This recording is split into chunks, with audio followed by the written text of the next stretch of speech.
You know, sometimes when I come up with an idea for a video, a little voice from inside of me protests. Mandy, it says, you can't make that. That's just a little too out there. You're gonna scare the streets. And yet still the idea persists. It refuses to be beaten down. And if that idea continues to persist long enough, I think to myself, well, I guess this is happening. Before we begin, please be aware that this video comes with a few caveats. Number 1, today we will be discussing kink. Now, while I do intend to keep things as PG-13 as possible, that does mean there are going to be some racy talking points. Things like domination, BDSM relationships, more out there proclivities, and saxophone playing. This video also comes with content warnings for discussions of abuse, endangered minors, trafficking, transphobia, and suicide. Number 2, this video is specifically focused on hypno-kink, which I will be providing a more thorough definition of later on in this video. For anyone out there watching who is already intimately aware of what I'm talking about, then please be aware that at times hypnotic terminology will be used in this video, as well as specific visuals like spirals or subliminals. I also will at times be adopting a more hypnotic tone and use common trance triggers. So basically, if you're a docile, empty-headed, obedient, suggestible little translet, only watch this one when it's safe, and definitely only with trustworthy company. Number 3, I am someone who happens to be comfortable discussing these subjects in the manner that I have chosen. That comfort should not be mistaken for wanting to be engaged with in a kinky manner at any and all times. Do not, I repeat, do not send me any messages telling me how much you want to hypnotize me or how much you want me to hypnotize you. I also have no interest in knowing how aroused any of this made you. Comments like, I think this awoke something in me, is totally fine, not a big deal. Comments like, oh my god, I wish you'd hypnotize me, are not. Such comments will be deleted and you will be blocked from my channel without further warning. Maybe that's all unnecessary, but I'd rather be a tad overzealous and make sure to say all that rather than risk not, and then later find out that somebody listened to this video while they were at work and now have to answer lots of very uncomfortable questions. Now, with all of that taken care of, why don't you go ahead and make yourself a bit more comfortable. Sink a little bit deeper into your chair and just notice how your breathing is slowing down. And as I talk, go ahead and just let everything else drift away. Focus more intimately on my mesmerizing eyes and notice how relaxing my voice is. Now, pets, let's have a nice moment, you and I, while I explain to you why the internet is afraid of hypnosis.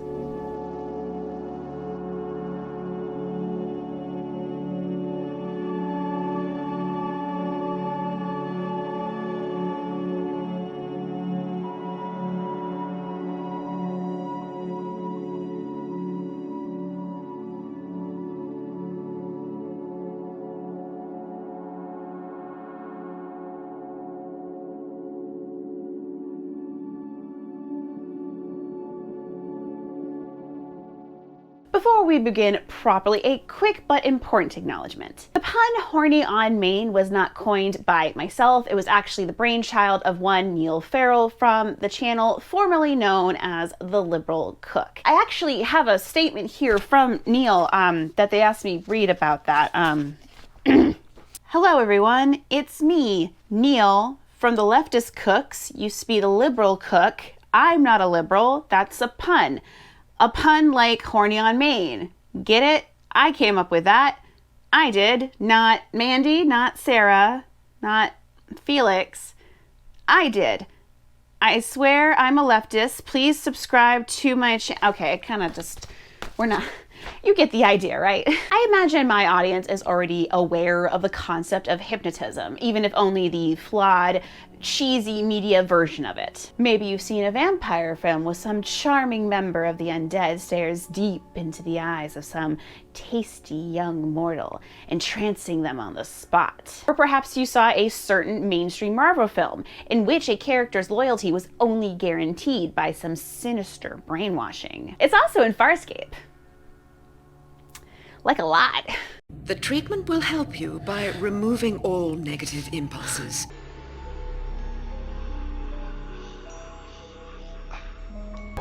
There's no scorpions here. There's only me. Take it! Take it! Outside the rod. Get it! Inside the rod. Inside the rod. There are lots of different hypnotic techniques and types, but basically what happens is that one person hypnotizes the other person while speaking in a soothing tone and sometimes over calming music. The person who does the hypnotizing is referred to as the hypnotist, or the tist for short. They may use visual aids like pendants or spirals to get the other person into a trance-like state. The person being hypnotized is typically referred to as the subject, although sometimes they're called other things as well. The victim, the entranced, the prey. The script being used by the hypnotist is referred to as the induction, although I do use the word script here rather loosely. Some people don't use literal scripts, they just make it up as they go. The goal of the induction is to induce trance. What is trance? Well, it's kind of hard to explain, but it's a bit like floating, feeling your limbs get heavier and heavier, thoughts just drifting away, feeling your head get quieter and emptier. With each breath in and each breath out, you can feel yourself sinking deeper, like sinking into a warm bath. You can feel yourself becoming more focused on the pretty spiral on screen until nothing else matters. The goal of achieving trance is linked directly to the goal of turning off the conscious brain, to speak and influence directly the subconscious. While in trance, people tend to find themselves more susceptible to whatever the hypnotist is telling them. While in a trance, TISs will give their subjects suggestions of a variety of things. It can be anything from something as simple as just focusing on your breathing, noticing the way it fills up your chest, all the way to you can't move your left hand off of the table because it's actually glued there. TISs will even leave suggestions for the waking mind as well. For example, trance is sometimes used to help people to gain or lose old habits. Things like picking up fitness or trying to quit smoking. Many people find inductions helpful to get to sleep, especially if they suffer from insomnia. There have even been successful attempts at using hypnosis as a substitute for anesthesia. The research on hypnotism is pretty optimistic for the most part. In many of the studies that I read for this, which was difficult because I am not the most scientifically inclined, there were many that showed that participants who demonstrated ability to be hypnotized saw decreased amounts of pain, lower stress, and higher levels of optimism. Certainly a good attitude isn't going to cure somebody of their ills, but I mean, it doesn't hurt, I guess. And admittedly, seeing the positive effects that some of these studies were reporting for patients who had anxiety or depression, it did give me a little hope, I'll admit. Now, as with anything in science, especially something that's focused on the brain and our perception, there are limits about what we know and can be certain of. For example, a 2018 recommendation from the American College of, I am not going to try and pronounce that word, said that the evidence for using psychological therapies, including hypnosis, on patients with IBS was, quote, very low and weak. Other studies counter this, and you can actually find some of that research if you're interested in my research document down below in the description box. Hey everyone, Editing Mandy here. So as I'm watching this right now, there's something I want to make abundantly clear, just in case it's not. And that is, you should not be using hypnosis to like cure your ills, you know, like don't, you can't hypnotize away cancer. That's not how it works. This is more about like studies that have to do with like pain management and helping to sort of like alleviate some of the symptoms of certain illnesses. I am not at all an advocate, nor do I believe that hypnosis will cure anything. That's not how that works. And I realized I probably could have made that more clear here. So if I didn't, and anyone out there was getting a little concerned, don't use hypnosis to like cure cancer or get over epilepsy or anything like that. That will not work. Don't do that. I am not condoning that. I'm saying it's more interesting the way that hypnosis can be used to like alleviate pain or help people even have maybe like a little bit more of a better outlook potentially on certain illnesses or whatever. Like that's more what I mean. Was that clear? Am I anxious for no reason? I don't know. While there is a lot of evidence that hypnosis exists in some fashion, scientists remain divided on exactly why and how it works. There are some who do believe that it is directly affecting the brain, while others see it more like a placebo effect. You essentially have expectations for how trance is going to make you feel and act, and essentially go along for the ride. By the way, if you want to understand more about the studies behind this and like the literal parts of the brain that are being monitored and affected by hypnosis, you can check out this video right here from SciShow. They went into a lot more detail than I did here about the various theories as to how and why hypnosis works the way it does. You can also take some time if you want to look up James Braid or Franz Mesmer, who are both very important to the history of hypnotism, but for the purposes of this video, I'm not going to be talking about them. Sorry, James. Sorry, Franz. As for myself, I've definitely experienced something, whether real or just the product of my overactive imagination. I mean, it's hard for me to say. I definitely exhibit many of the classic signs of somebody who is more susceptible to hypnosis, something which seems to be true for roughly 20% of the population. I get completely lost often while reading a book. I have a very vivid imagination, and sometimes when I'm watching a movie, I can get like empathetic pains, like from what the characters are experiencing. It makes watching the Saw films very uncomfortable. For me, trance feels a bit like a guided daydream, or a little bit like if someone were reading to me while I was already half asleep. I tend to be more relaxed, heavier in my limbs and in my eyes, and all of the many anxious thoughts that are in my brain finally quiet down for a time. It feels nice. It feels nice. Maybe we should talk about the hypno kink now.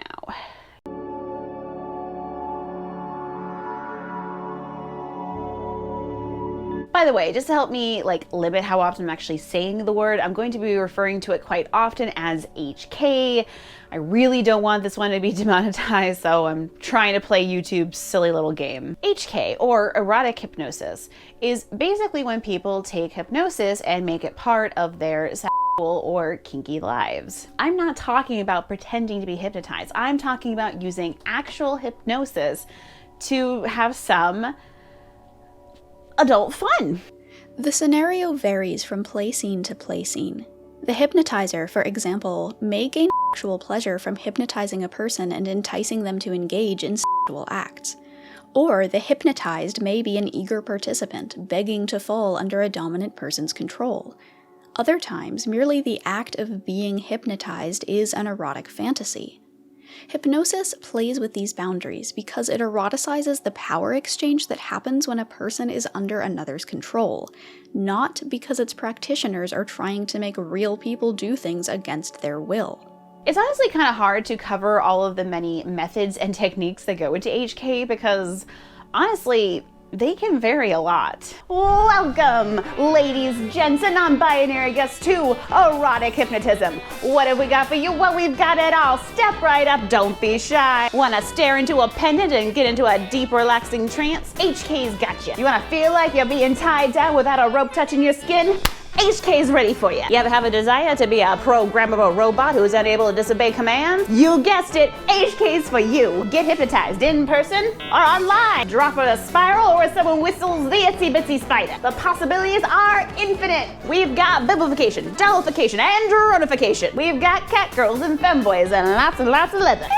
Pendulums, candles, accessories galore. Whether you're a top, you like to be topped, or especially if you enjoy staring at a spinning top, Hypnosis can scratch that itch for you. Try it now while supplies last. Hypnotists, worth their weight in dangling watches, will always implant certain triggers for the purposes of helping to protect the mind of their subjects. Things like reminding them they get to choose what they do, or only falling into trances for people that they can trust. This is certainly something that I always do with the people that I play with because I want to protect all of those delicious little minds. I swear I'm not a zombie. My favorite kind of an induction is called a fractionation. So fractionation is essentially when a hypnotist will bring a subject in and out of trance over and over and over again. The process of going under and coming out over and over can create sort of confusion, and oftentimes every time the person goes under, they actually do so even deeper and have a harder time waking up. It is highly effective on me, has been on other people that I've tried this with, and honestly, it's a lot of fun on either side. Why am I talking about this on a public platform again? Oh, right. It's because of the article.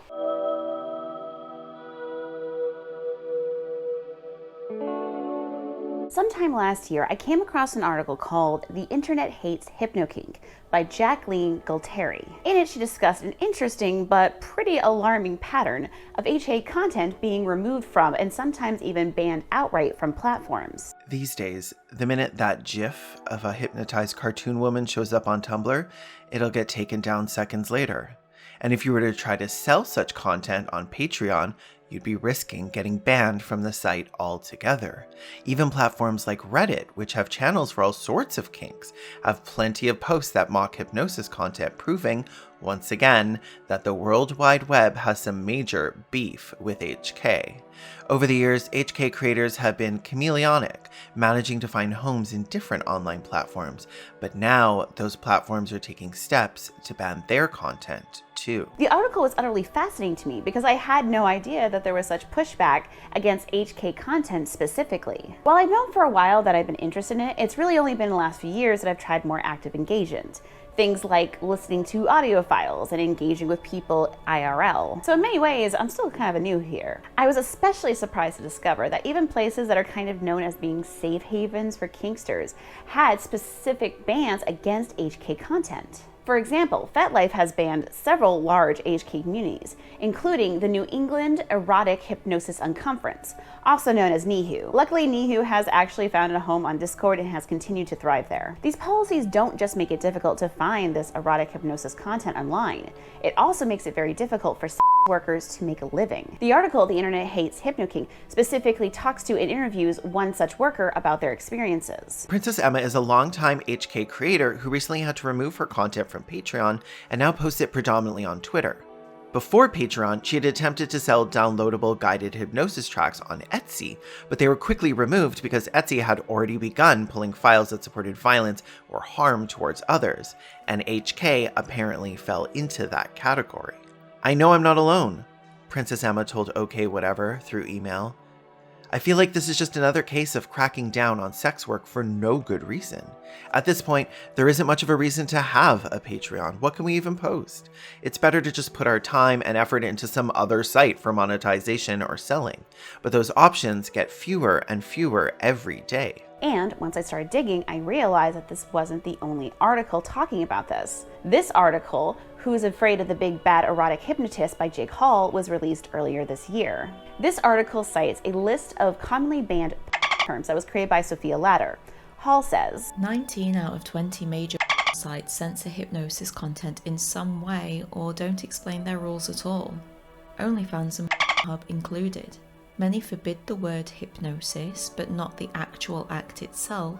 Other sites advise creators to use linguistic loopholes by renaming their content.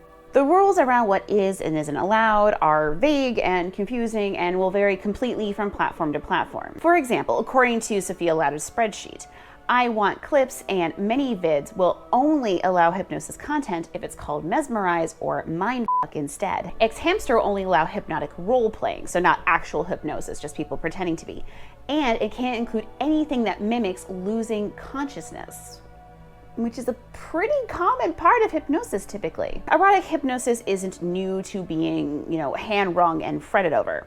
In fact, one of the first movies banned by the Third Reich in 1933 was The Testament of Dr. Mabuse, which is a story about a man being brainwashed by a sinister psychiatrist. And in one of the articles that I read for this video, I did discover an incident of HK content being banned from 2010. So it doesn't seem to be a new phenomenon, but does seem to be becoming more common. In this day and age, making it difficult to find HK content also has the unfortunate side effect of making it difficult to find community or safe people to play with. One of the most aggravating aspects about the internet's attack on HK is that for many of its practitioners, online was where they first learned about the kink. As a fringe interest, finding those who understand and relate to it can be difficult. The internet once gave people a way to make those connections with others. It even gave kinksters an opportunity to make money. For Princess Emma, who has been making hypnosis videos since 2012, the internet provided a way for her to understand why she felt excited when hypnosis was discussed. When I was young and hypnosis would be brought up or seen in movies, I would feel a certain way, she said. At some point, I watched The Jungle Book and looked up the Ka scene online. From there, I found the hypnosis community, primarily on YouTube, but on a few other sites as well. As I got older and explored more, I found the erotic hypnosis scene, and that blew the door open and connected the dots of why I felt like I did about hypnosis. Regardless of if you are personally invested in this or not, we can all agree that this is a little weird, right? I mean, yeah, I guess hypnotism is a little bit out there as a kink. I mean, it's not like we got to see Christian Grey dangle a pocket watch in front of what's-her-name's face when he brought her to his dungeon. But still, all of these policies and this banning seems to imply that something more sinister is going on here. Is erotic hypnotism a little weird? Or is it actually dangerous?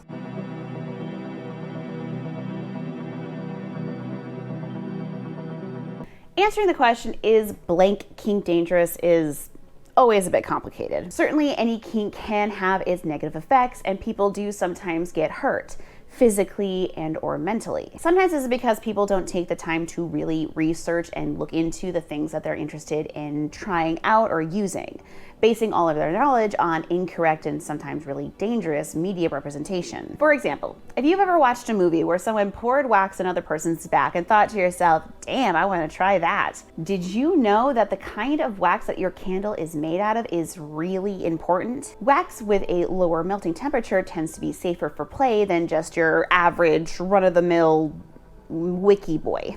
Oh, and never use scented candles, anything like a Yankee candle or anything like that, because those have much higher wax melting points, and if you use them, you could get seriously hurt. And let's not forget that some of the toys and tools that we sort of take for granted in kinky and BDSM spaces do have disturbing histories attached to them.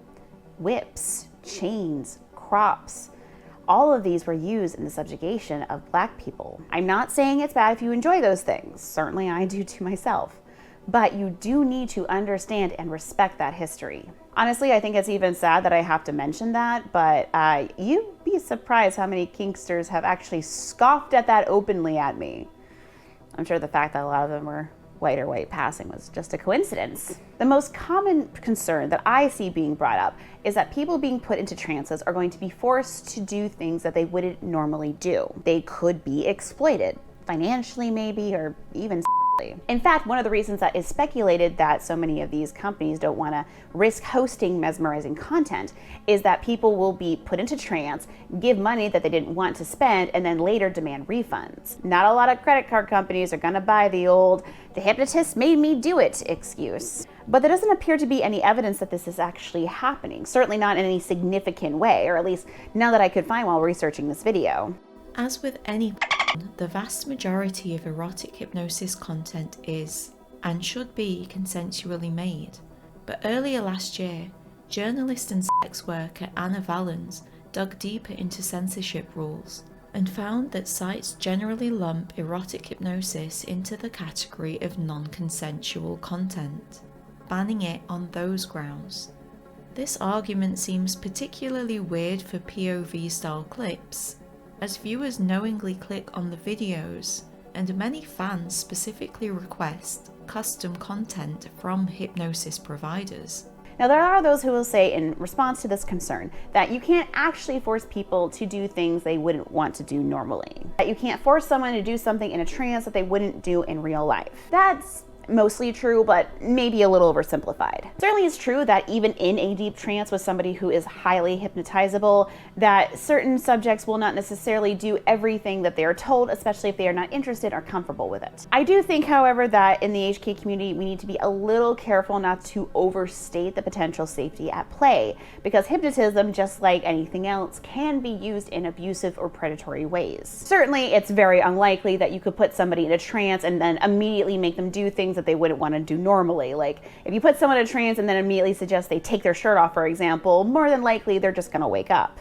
You might, however, be able to slowly and steadily convince somebody that they want to take their top off, you know, deep down. Plenty of people end up in abusive relationships, scammed out of money, or do things they never would have thought possible due to the careful manipulations of another person, even when fully conscious. So for myself, I think the concern around what people might be forced to do while in a more vulnerable state isn't coming completely out of left field. And there were some concerning things that I found while researching this video. For one thing, hypnotism has been linked very specifically to the implanting of false memories. There's been studies about it too. Despite the ethical limitations imposed on laboratory studies of artificially created memories, research shows that creating false memories of a relatively benign childhood experience, i.e., becoming lost in a shopping mall as a young child, was easily induced.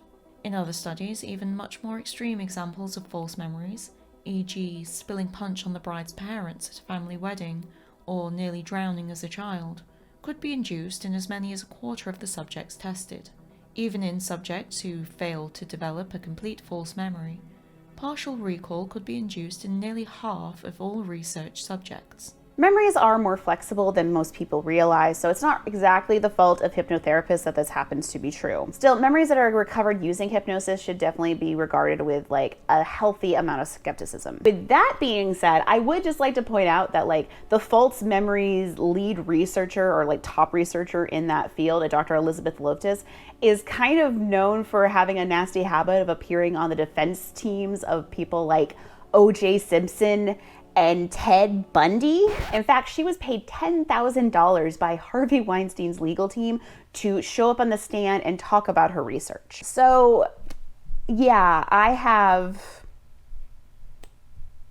feelings. It's interesting, important research. I'm just not happy about seeing it being used to essentially protect predators and further disempower survivors. Like, if she was dead, she would be a perfect candidate for Respect the Dead. Like, I would love to do an episode on her one day. I actually fell down a bit of a rabbit hole at one point while researching this video just about Loftus, most of which won't make it into this one because it's just kind of more out there. It doesn't really matter in terms of what we're talking about today.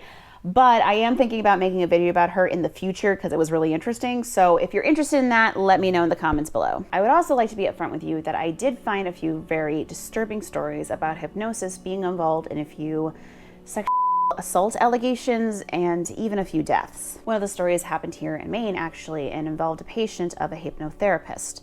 The patient began seeing him when she was 12 years old, and the allegations include assault happening while under trance during their sessions. In 2011, 2 students committed suicide shortly after receiving hypnotic sessions with the school's principal, who apparently hypnotized 75 students and staff without a license. Another student who was also receiving hypnotic training from the principal died in a car crash. All of these students died within weeks of each other. The incident was even mentioned in one of my articles. The case is a huge black mark in the practice's history, but it boils down to a gross abuse of power by an adult with control over minors. And catastrophes like this can't exactly be replicated by a series of direct-to-camera porn monologues. Moreover, when it comes to erotic hypnosis, there are no known cases of anything going wrong. Just a bunch of erotic crime novels that fictionalize what might happen if something did. Now, some of the concerns, many in fact, are a bit less rooted in reality. And when I mean less, I mean like not at all. My trans audience is likely aware that hypnotism has at times been blamed as being partially, if not completely, responsible for people transitioning. This seems to be a combination of deliberate fear-mongering on the part of the ever-bigoted, gender-critical feminist crowd, as well as just hilarious misunderstandings of what sissification kink is from like your standard tinfoil hat conspiracy theorist. MK Ultra has reached a point against the general public where, through psychological operations, the powers that be have convinced tens of thousands of willing participants to listen on a loop, literal hypnosis, with the intent of giving them mental disorders. Seem to be targeting people who watch sissy have a hypnosis kink in addition to the general public. Who benefits from transforming huge swaths of the male population into women? Certainly not the men themselves. Web forums are awash with stories of addiction, destroyed marriages, and regret from men who have been sucked into the sissy hypno vortex. One such addict offered a colorful framing of the sissy hypno, heroine of pure, unadulterated evil. I hope is deleting all hypnosis videos. I watched 2 videos to convince people they were another gender. What I saw was highly sophisticated mind control. Detransitioners pointed me towards them. I gotta respect someone just boldly and publicly owning their hub searches. I doubt anybody in this crowd needs me to tell them this, but no, you can't hypnotize someone into being something that they're not. That's why conversion therapy doesn't work. Sissification is essentially a humiliation type of kink, and the people who watch those videos are definitely not being forced to do anything they didn't already want to do. It's just one safe way that they can engage with it, and maybe it helps them get over their own mental blocks around performing as well. It'd be a little bit like if I watched a hypnosis video around eating cake. Oh gosh, this beautiful woman's encouraging me to eat cake. I guess I have to eat cake now. Ah, darn it. So we've established that while there are definitely unscrupulous hypnotists out there, HK as a whole isn't any more dangerous than any other kind of kink. So why is there so much concern over this? Why can't we just leave the tists and their subjects to do what they want? Well, it's because this isn't really about hypnosis.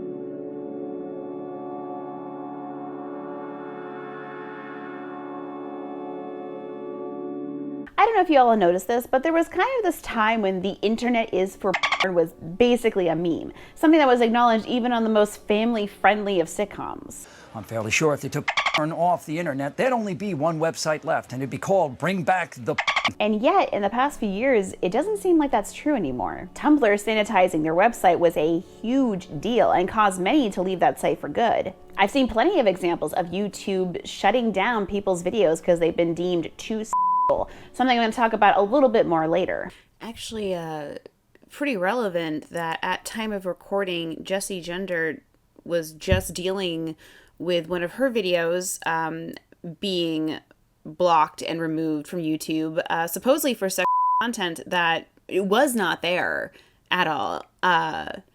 Just an interesting thing happening right now.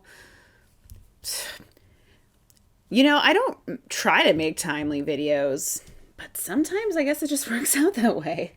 My video from last month had to be named This, because if I actually had written out the word sex, then the whole thing might have been demonetized if not completely removed from the site. In her video, The Internet Isn't for Prawn Anymore, Why? Artisanal Cheese explains that this phenomena is very much of a deliberate effort, a war on porn. She discusses incidents like the unfortunate and, yes, completely inexcusable finding of CSA content on the Tumblr app, as well as the passage of the Sesta Fosta Act in 2018. There was also the passage of Fosta Sesta in early 2018, and a more recent boycott of websites by MasterCard and Visa throughout 2020 and 2021. These two events were about two different things, but they followed quite similar paths and ended up having quite similar results.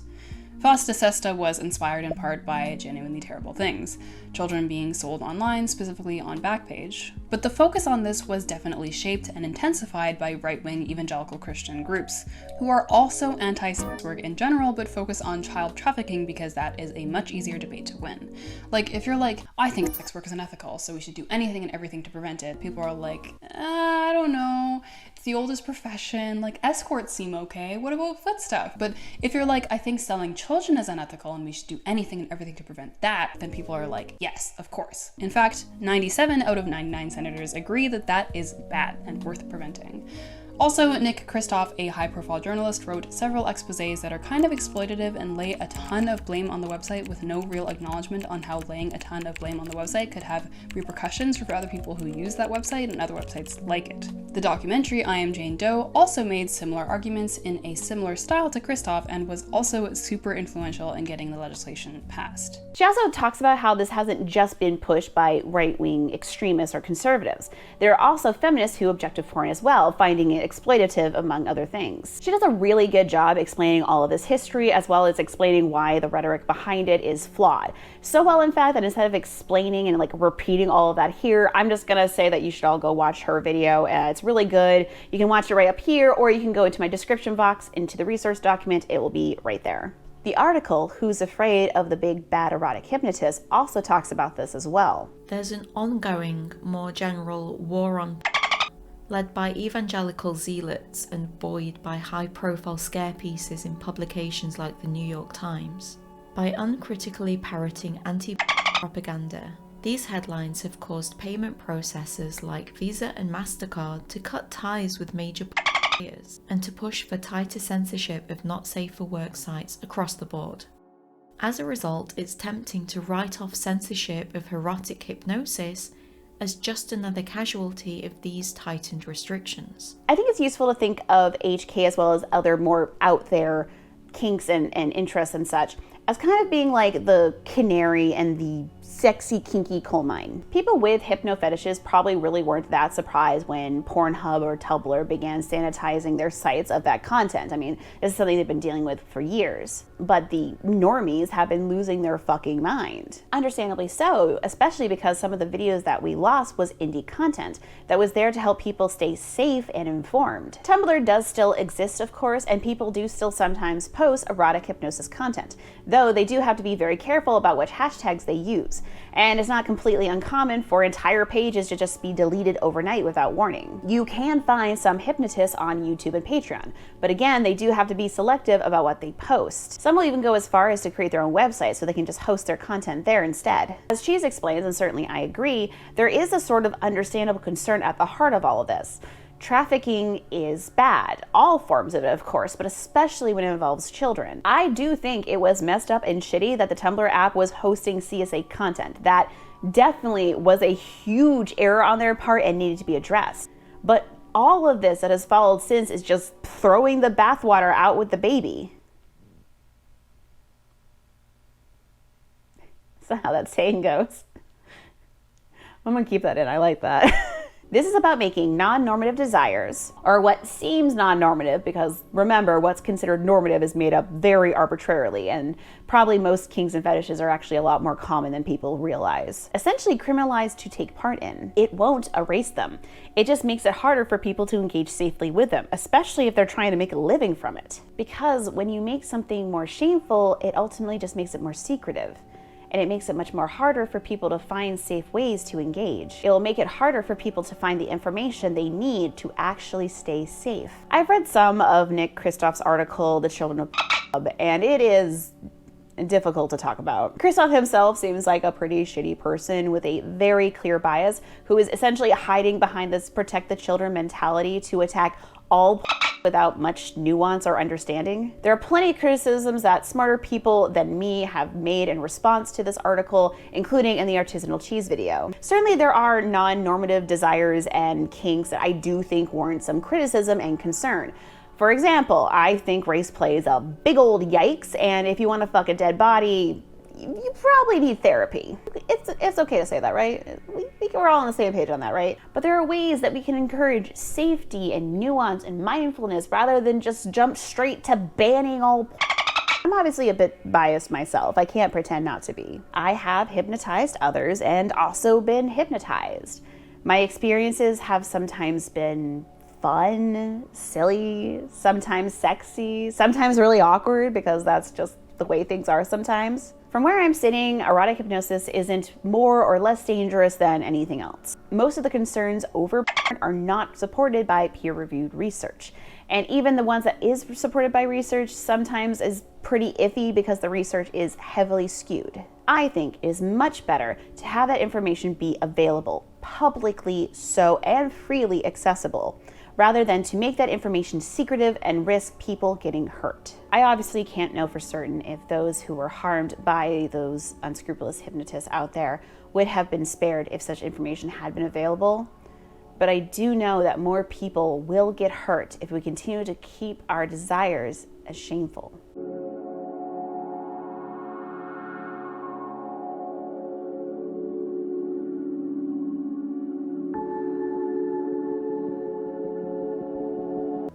And soon you'll wake up feeling refreshed, like you learned something, and ready to engage in the comment section below. As I was working on this video, I came across this tweet regarding an update to YouTube's policy regarding ASMR content. After a bit of digging, I actually found an article about the update. YouTube is specifically making it much more harder for ASMR content creators who include things like hugging and kissing to make their content at all. It's a broad brush, and creators are already feeling the effect. Videos that include touching, hugging, massage, and especially kissing are in the platform's sights according to Secret Subject.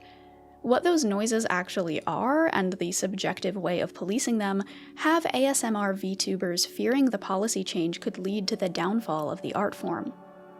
In the last year alone, I've had about 30 of my videos age restricted, Secret Subject explained.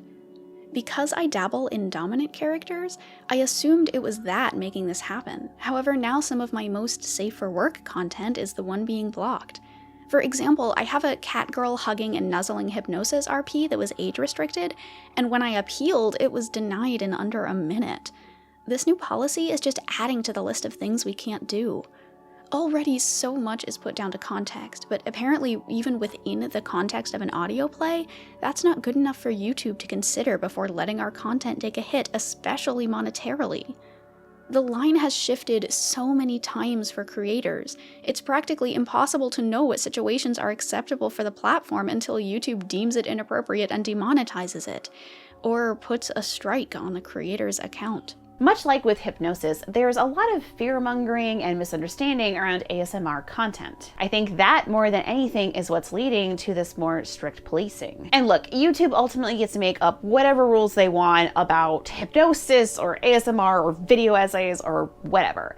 But thinking something is inherently more just because it includes kissing noises is a bit silly. And the arbitrary nature and language of this policy update, paired with YouTube's already infamously bad review system, is going to cause innocent creators who actually are trying to follow the rules to get unfairly punished. Oh, also important to note that this policy update seems to be specifically going to be affecting VTubers, a group overwhelmingly known to be queer and trans. It's possible it's a coincidence, but isn't it interesting how often that these policies that are pushing to make spaces, quote, more safe for children and protecting the children seem to target the most marginalized among us? With hypnosis kinksters on the chopping block, the move may be a sign of things to come for the platform. And because kink isn't just commonly practiced by queer people, but many queer adult content creators rely on sites like Patreon to earn their income, the LGBTQ adult content community could face the most damage. Who knows what the next policy update could bring? For all we know, one day ASMR content could be deemed just too inherently risky and just get banned altogether. Who knows what will be deemed too risky or shocking to host next? Rope? Maybe handcuffs? I mean, if you're using tools meant to immobilize someone, doesn't that imply non-consent? I could think of like 2 videos immediately. It was with Philosophy 2. I can think of 2 Philosophy 2 videos I would apply to, and 1 H-Bomber Guy video. Like, just gone. Can't do it. It's too much. It's a bit like that infamous poem. You know, the one that goes, and then they came for the hypnotists and the ASMR content creators, but I did not speak up because I do not watch videos with hypnotism or ASMR. Last month, I came out with a video talking about the way that respectability politics within the polyamorous community can make being a conscientious, kinky slut a bit challenging. I specifically warned all of the non-slutty polyams looking to throw me and mine under the bus that doing so could actually come back to bite them in the ass later.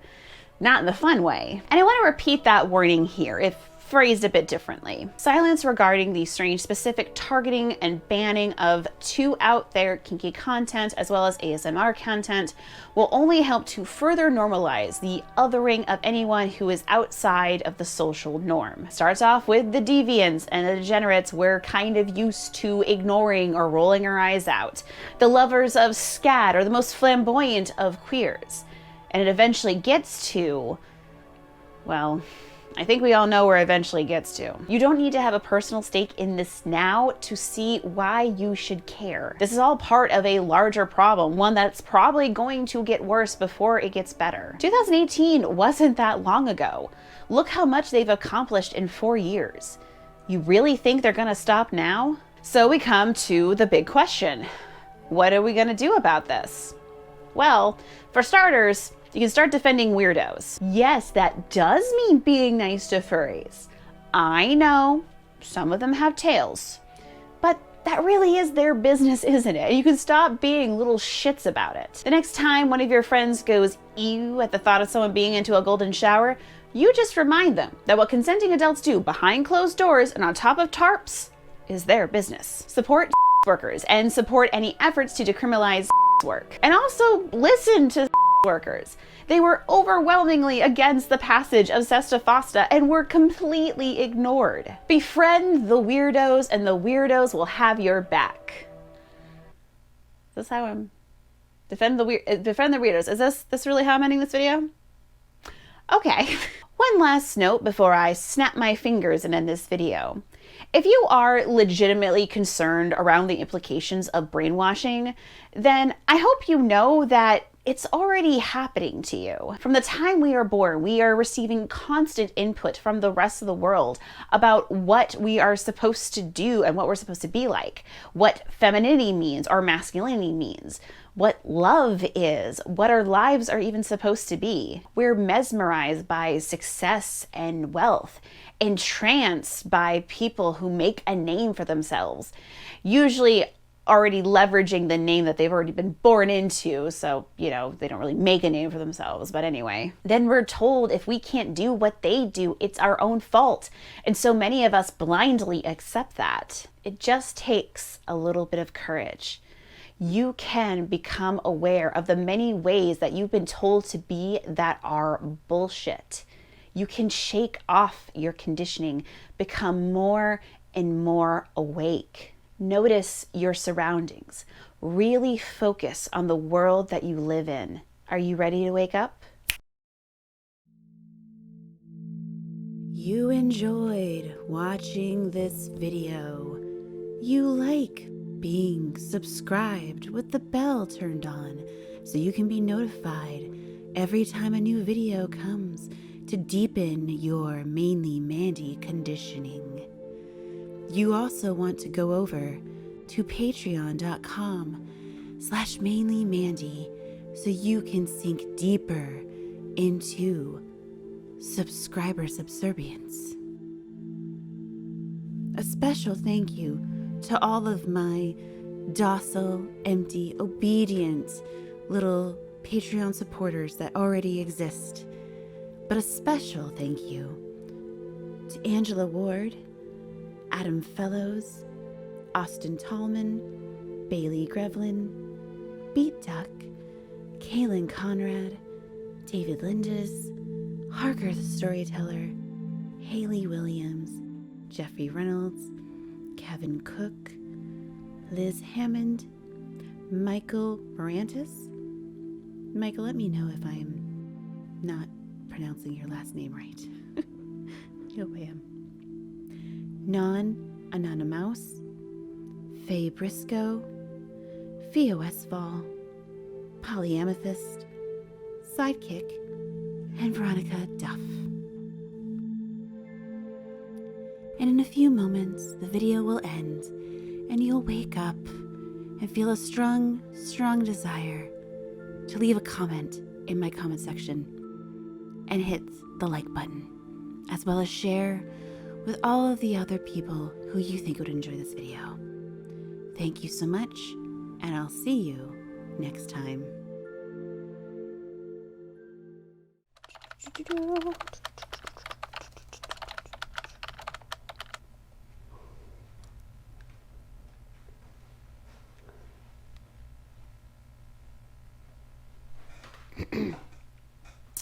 Hey Neil, it's Mandy. Thanks for that horny on Maine idea, by the way. That was really, really clever stuff. I actually have a project that I'd like to talk to you about. I'm having this really hard time figuring out how to approach it, and I think you might be able to help me out.